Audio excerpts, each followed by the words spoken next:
you apply a stroke and a fill to a group with the eyedropper tool, then you sometimes do not get the result that you expected. Hello and welcome to this new video in the Vector Garden YouTube channel. And in this video, we are going to take a look at the behavior. And also, I have recorded a couple of videos about recent versions, starting from version CS3, and take a look at how those behave. First of all, let's take a look at this document, which is the same in all the versions. And I'm going to open the Layers panel. And to open this all at once, hold down Alt or Option and press here, and then all of them get open. And you see we have two groups. They are identical. So what we have here is a group that has inside two other groups. And in one of those, the visual appearance, like this here, is applied at the group level. So let's take a look at the appearance panel as well. So in this case, stroke and fill is applied at the group level, and here it's applied to the objects themselves. When we select them, then of course we have this group that we are dealing with, and let's just see when we pick up the stroke and fill with the eyedropper tool where they get applied. We are picking up this here, this appearance, which is a stroke and a fill. And the stroke has an effect applied, the fill does not. I'm going to do that just by clicking with this one and while holding down Shift key with this one in the bottom. And also we are going to take a look at how the eyedropper tool is set up. And that is what will be happening in all the videos. I'm first going to take a look at how it's set up and then doing that and then set it up differently. The eyedropper tool can be set up by double-clicking it, and then you have this dialog box where you set up what gets picked up and what gets applied. And what you set up in here, Illustrator remembers that.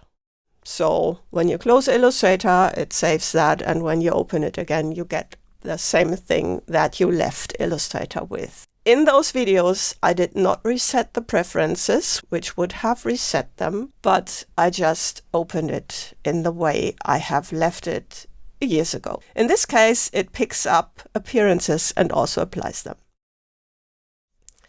So now I'm going to select this group and just clicking with the eyedropper tool. And you see, what's in here gets applied to the group. So the group that previously didn't have any strokes and fills of its own, now gets the strokes and fills of this object. And they get applied pretty weird. So the stroke gets in front, and then we have the contents. So the contents are the appearances inside the group, and then we have the fill below that. And since all of those objects inside the group do have a fill of their own, we do not see the fill that is in here, but of course it's there, it's present. We just don't see it. Let's select this and then let's hold down the Shift key while picking up. And then it's important what is happening here. So in this case, the fill is focused, the fill is in front. So I'm now pressing the Shift key and clicking here. And then you see the fill gets applied to those fills. So we have the fills that were there recently.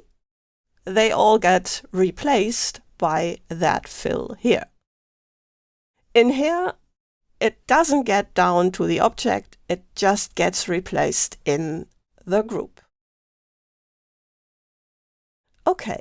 Let's undo that, undo eyedropper and undo that again. And now we're going to double click the tool and turn off these. So we do not get appearances carried over, but just what is checked in here, strokes and fills. No effects. Okay. Let's select this and just press this. And then you see what we have done is replace the strokes and fills and the stroke weight that has been there before, has all been replaced by the ones that were applied here. And again, in here, it only gets applied to the group, not to the object, but because the group has its own. And then let's go here, hold down the Shift key and press here. And then you see there's no change in behavior when you hold down the Shift key. It just replaces whatever was focused here. Now we're going to take a look at all the versions that I could record. I have recorded them on other computers that do not have sound input, so from now on everything will be quiet.